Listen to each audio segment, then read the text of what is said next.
Mesdames, Messieurs, bonsoir. Ce n'est pas encore l'épidémie, mais attention, ça ne va pas tarder. 2 cas sérieux de grippe ont été détectés cette semaine en Bretagne. Sachez qu'il est encore temps de prendre des précautions et de se faire vacciner, car dans certains cas, cette grippe peut être mortelle. Enquête de Catherine Matoche et Catherine Bertillier. La grippe, une vraie maladie qui n'est pas encore assez prise au sérieux. En 89, 4000 personnes avaient trouvé la mort.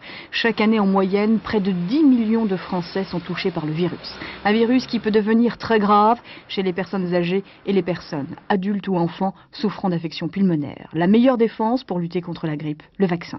Il n'est pas trop tard pour se faire vacciner parce que nous ne sommes pas du tout au stade d'épidémie. On parle d'un foyer, mais ce n'est pas l'épidémie généralisée. Et que le vaccin est actif dans les 10 à 15 jours après l'injection, donc on a très largement le temps de le faire. Il faut savoir aussi qu'il faut se faire vacciner tous les ans parce que l'immunité ne dure que quelques mois. Et si vous avez été vacciné il y a 1 an, maintenant vous n'êtes pratiquement plus protégé contre le virus de la grippe. Le vaccin contre la grippe, efficace à 80%, mais pas éternel. Un vaccin dont la formule est obligée d'être renouvelée, car le virus n'est jamais le même d'une année sur l'autre. Se faire vacciner contre la grippe, un geste qui est loin d'être considéré comme important. Encore la moitié des Français de plus de 70 ans tournent le dos à cette prévention, pourtant seule arme efficace contre une maladie faussement inoffensive. 2 anciens premiers ministres prennent position en même temps dans l'affaire du sang contaminé et la responsabilité politique. Dans un article intitulé « Pour la vérité », Laurent Fabius écrit dans les colonnes du Monde qu'il est prêt à répondre de son action devant un jury d'honneur.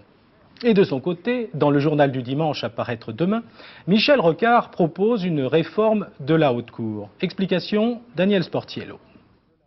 Laurent Fabius a été très affecté par l'affaire du sang contaminé, car même s'il a témoigné devant le tribunal correctionnel de Paris, même s'il a réaffirmé sous serment qu'il n'avait jamais été informé de cette question à l'époque où il était Premier ministre, Laurent Fabius sait bien que le soupçon est toujours là, car il n'a pas été jugé. C'est pourquoi il demande à l'être, aujourd'hui, dans le journal Le Monde, sur un ton très solennel, mais pas par la Haute Cour de justice, qui se transformerait selon lui en tribunal politique, dans la mesure où elle serait composée, si jamais on arrivait à la réunir, des groupes politiques de l'Assemblée et du Sénat. C'est devant un jury d'honneur que Laurent Fabius veut répondre de son action. Il serait composé de personnalités indépendantes désignées par les présidents du Sénat et de l'Assemblée nationale.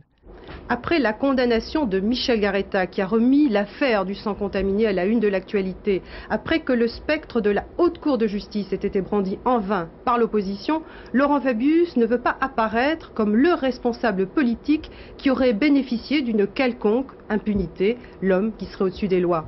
C'est pourquoi il demande à être jugé, mais comme un citoyen ordinaire, par une justice ordinaire.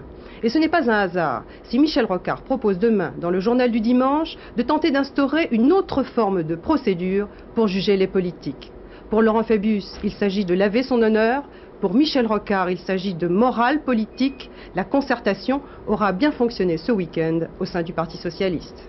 Alors toujours selon le journal Le Monde, les laboratoires Mérieux de Lyon auraient cédé à l'étranger des produits sanguins anti-hémophiliques non chauffés, des exportations qui auraient lieu jusqu'en novembre 85.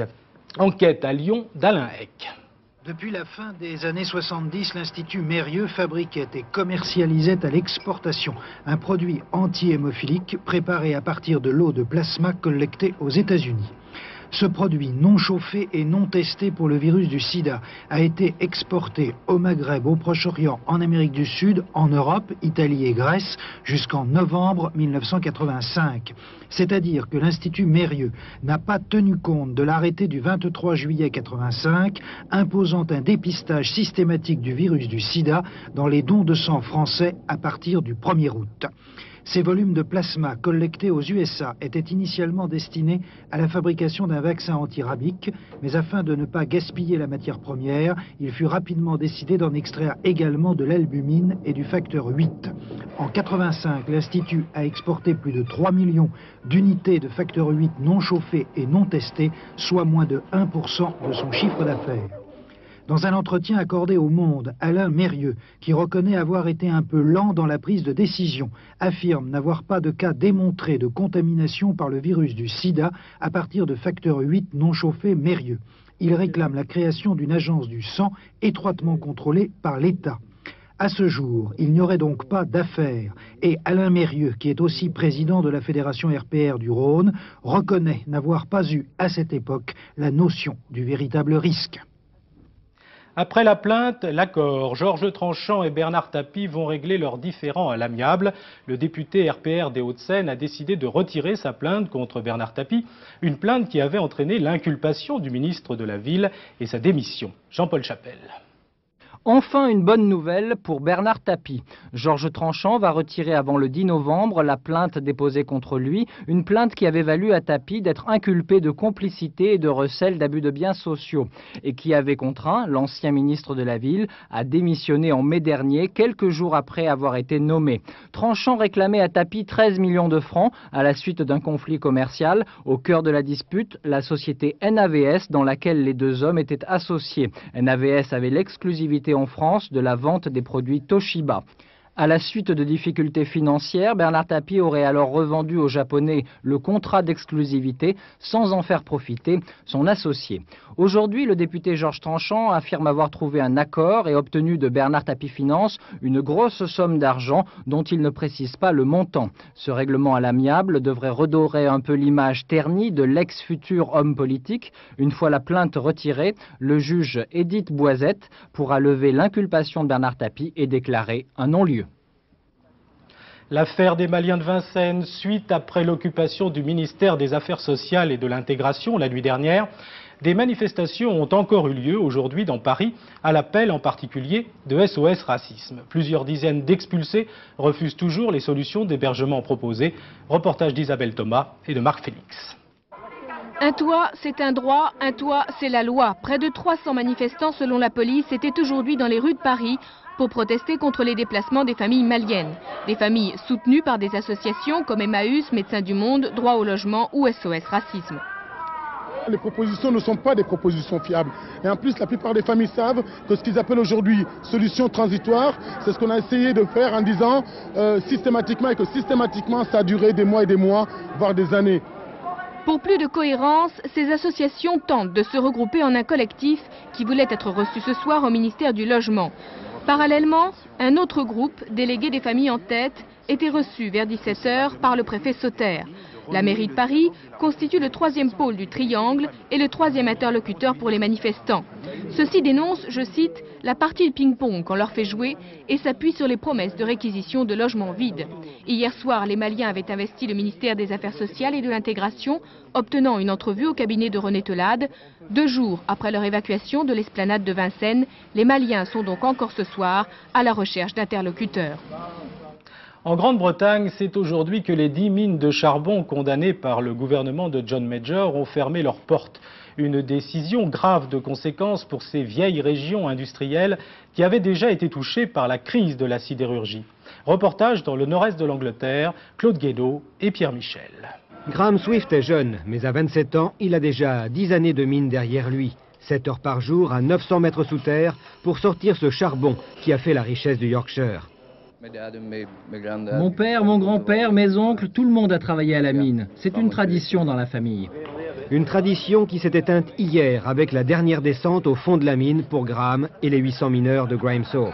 L'arrêt de la mine a été brutal. Entre l'annonce de la fermeture et la fermeture elle-même, il n'y a pas eu 3 semaines. Tout le monde a été pris de court.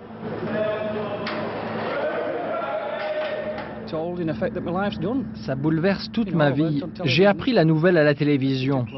Mais qu'est-ce qu'on va faire? Il n'y a plus de travail. Moi, en dehors de la mine, je ne sais rien faire. J'ai aucune expérience. D'abord, j'ai été soulagée de savoir qu'il ne serait plus en danger. La mine, c'est dangereux. Mais maintenant, comment va-t-on pouvoir vivre sans travail, sans argent? Le drame pour ces familles, c'est qu'elles vivent dans une région déjà fortement éprouvée par la crise. Maisons à vendre par centaines, commerces à l'abandon en sont un signe. Au cours des 10 dernières années, 19 puits ont fermé dans la région de Barnsley, au cœur du Yorkshire. Hier, c'était au tour des 2 derniers puits, 1500 chômeurs de plus. C'est un véritable malheur. Des tas de gens sont touchés. Au début, ça ira, mais quand ils auront dépensé leurs indemnités de licenciement, ça va être dur. Il n'y a pas de travail, vous savez. Mais pour le gouvernement, le charbon anglais n'a pas d'avenir. Il coûte trop cher en subventions et n'est pas rentable face au charbon importé ou au gaz utilisé dans les centrales électriques. Mais la fermeture des mines, elle aussi, a un coût social élevé. D'après le patronat, la récession fait perdre 25 000 emplois par mois à l'industrie britannique. Et même dans les rangs du Premier ministre John Major, on estime qu'il aurait été plus sage d'attendre que l'économie aille mieux avant de prendre la décision de fermer les mines. Toujours à l'étranger, nouveau bombardement sur la ville de Sarajevo en Bosnie-Herzégovine. Toute la journée, les batteries serbes qui surplombent la capitale bosniaque ont visé le centre et la vieille ville. Un hôpital a été touché et l'on dénombre ce soir au moins 14 morts et plus de 100 blessés. Aux États-Unis, les candidats à la Maison-Blanche sont maintenant dans la dernière ligne droite, un sprint final avec beaucoup de suspense, puisque les derniers sondages donnent les deux candidats, démocrates et républicains, au coude à coude. Reste que la réapparition de l'affaire Irangate pourrait bien gêner la remontée du président sortant. Joël-François Dumont. Alors que tous les sondages donnaient le président Bush battu par son challenger démocrate avec plus d'une longueur d'avance, aujourd'hui le même George Bush, revigoré par ses intentions de vote en sa faveur, a retrouvé le ton de battant qu'on ne lui connaissait plus. De son côté, le gouverneur de l'Arkansas, dont la victoire était un fait acquis, est aujourd'hui sur la défensive, se sentant coiffé sur le poteau et de brandir le scandale de l'Irangate qui n'intéresse plus les Américains. Pas plus d'ailleurs que l'accord qu'auraient négocié ces mêmes démocrates avec des responsables européens pour retarder un accord commercial Europe-États-Unis sur le GATT. Les programmes économiques des deux candidats sont passés au second plan. La campagne s'est transformée en un combat de boxe où tous les coups ou presque sont permis. À J-3, la seule certitude est que Ross Perot aura réussi son pari de jouer les troubles faits. Un Ross Perot qui, sous prétexte de récupérer les indécis et les déçus de la politique, aura réussi à passionner les Américains pour une course à la Maison-Blanche, jugée trop terne jusqu'à son retour sur le ring politique. Tout se jouera finalement dans un mouchoir dans les États clés de Floride et du Texas. La fin de ce suspense donc dans 3 jours avec cette fois le verdict des urnes.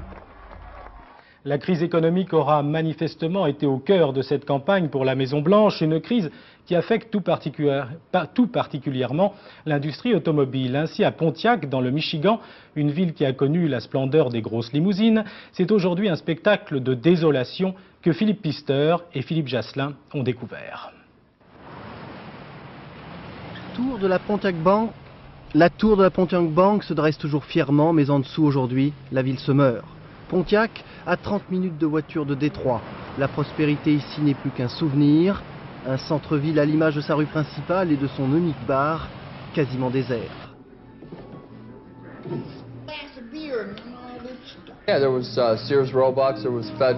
Dans cette rue, avant, il y avait des banques, plein de magasins, 2 à 3 cinémas. Quand j'étais tout petit, c'était une ville, General Motors. Rouille et cheminée sans fumée, c'était la fonderie de l'usine d'assemblage de la Fiero, le dernier modèle de la gamme Pontiac. Elle a fermé voilà 1 an et demi. Ici, c'était aussi la dernière usine de General Motors en activité.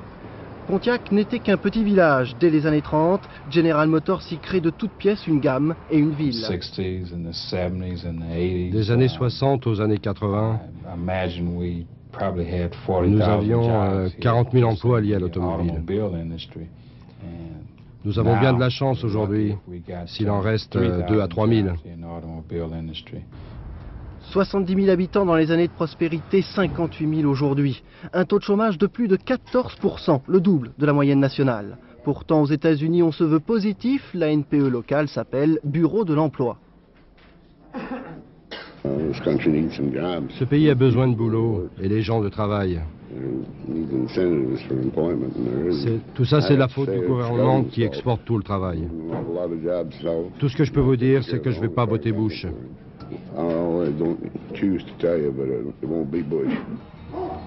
Une situation en tout cas qui ne peut que s'aggraver. La ville est en faillite, elle doit réduire son personnel de 25%.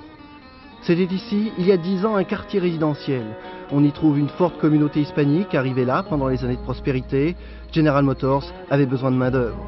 Luis Lopez arrive tout juste de New York. Il vient aider sa mère, malade, à obtenir une aide sociale. Pontiac, c'était super.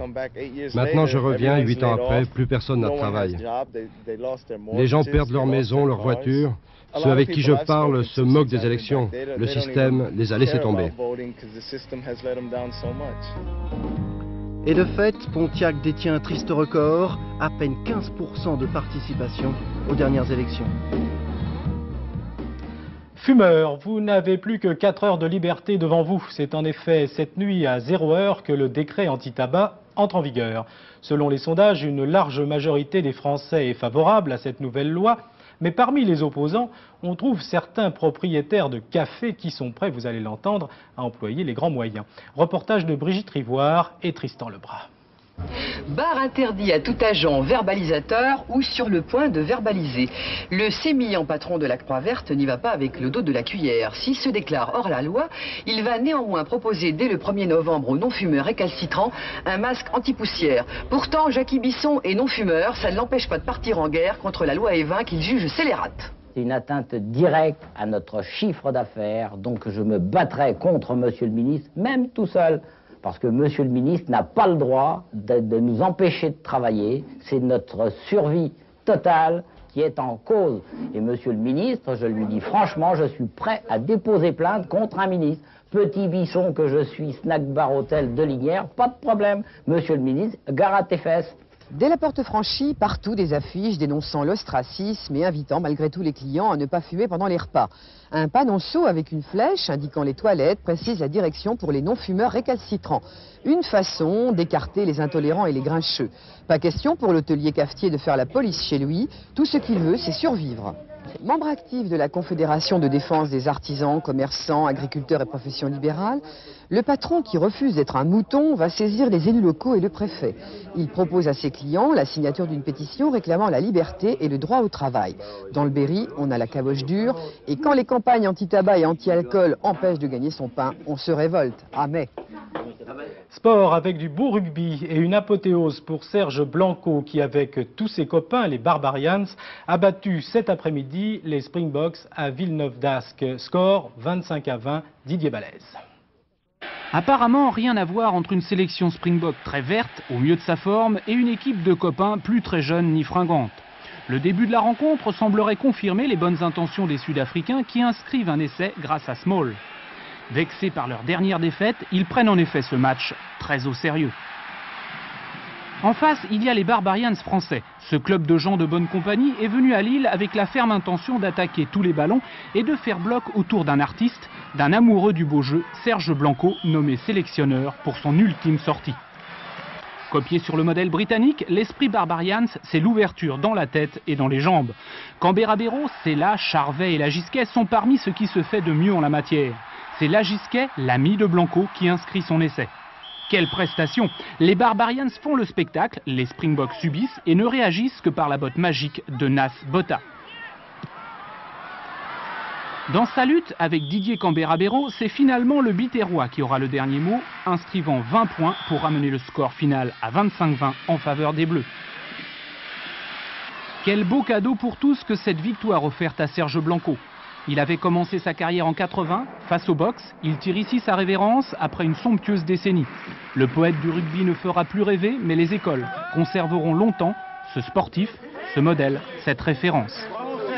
Tennis avec un Guy Forget en super forme et c'est de bon augure à 2 jours du début du tournoi de Bercy. Le Français s'est qualifié cet après-midi pour la finale du tournoi de Stockholm en battant le numéro 2 mondial, l'Américain Pete Sampras. Serge Tchian. Guy Forget est devenu la bête noire de Pete Sampras. Après la finale du tournoi de Cincinnati, l'Open de Bercy puis la Coupe Davis l'an dernier, le Français s'est une nouvelle fois imposé cet après-midi. Un match très serré. Dans le premier set, les deux joueurs ne parviennent pas à se départager et doivent recourir au tie-break. Guy Forget va s'imposer de justesse, 13,11.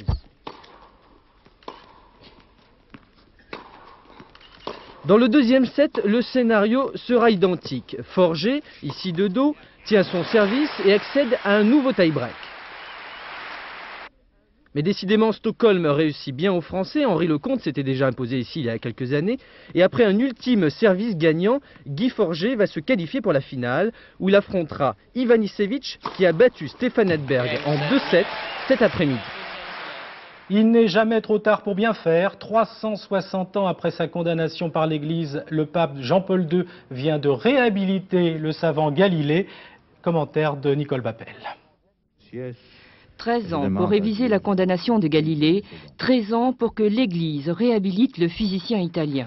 Ce savant, né à Pise, avait un fort penchant pour la théorie de Copernic qui affirmait que la Terre était ronde. À cette époque d'obscurantisme, cette théorie, contraire aux versets de la Bible, était perçue comme satanique. 1633, sous l'Inquisition, le savant incompris, malade, doit se rétracter, mais il continue d'affirmer « et pourtant elle tourne ». Plusieurs fois, le pape Jean-Paul II a reconnu l'erreur de l'Église catholique. Les théologiens ne savaient pas, au XVIIe siècle, la foi imposait sa loi. On peut tirer de l'affaire Galilée un enseignement qui reste d'actualité. Réhabilitation, réconciliation, Galilée, derrière son télescope, pourrait constater « Tiens, voilà l'Église qui arrondit les angles ». On connaissait bien l'acteur Philippe Léonard. Je vous propose de découvrir maintenant l'écrivain et le poète. Philippe Léotard publie en effet un recueil de textes au titre évocateur et volontairement ambigu, Pas un jour sans une ligne. C'est aux éditions Belles Lettres. Son portrait avec Dominique Poncet et Hervé Gutmann. En allant son chemin morose, pour se désennuyer un peu, il joue à bousculer les roses. Le temps tue le temps comme une chose. J'écris avec une robe somptueuse comme Balzac. Alors, j'ai besoin de la nuit, quand tout le monde dort, le matin, entre 5h30 et 10h, enfin, 5h30 et 7h, 8h, 9h, je vais à l'école. Mais dans le silence, avec les... Tournant la tête vers ses amis, c'est triste monde. En partie, ça parle de cocaïne, et en même temps, c'est simplement, c'est pas le sujet du livre. Le sujet du livre, c'est d'écrire tous les jours. C'est écrire, on va bien voir, en un an, j'ai pensé forcément à un certain nombre de choses. Ça doit avoir un centre, ça doit avoir une histoire, cette écriture. Mais je ne la connais pas, voilà. Viens effeuiller la marguerite de l'été de la Saint-Martin. Je sais par cœur. Et j'ai réalisé quel trip j'avais vécu pendant cette année-là, inconscient. Ça parlait de, voilà, des femmes que j'ai aimées, cru aimer, mal aimées, bien, et donc ma fiancée, Emmanuel, et à ma fille Faustine. Un voleur ne vous prend que vos biens et votre or. Infidèle vous mène jusqu'à l'avant. Alors on écrit le matin, puis après-midi on va se promener, quoi. Puis le soir on joue avec les enfants. 9h18, 13h. Des coq-à-l'âne à la Prévert, des jeux de mots à la Queneau, des jaillissements à la Baudelaire, des fulgurances à la Rimbaud. Et pourtant, le poète Philippe Léotard n'emprunte qu'à lui-même son style et son inspiration. Fin de cette édition du 19-20. À 20h, la météo de Florence Klein. J'aurai le plaisir de vous retrouver à 22h20 pour le soir sur la 3. À tout à l'heure.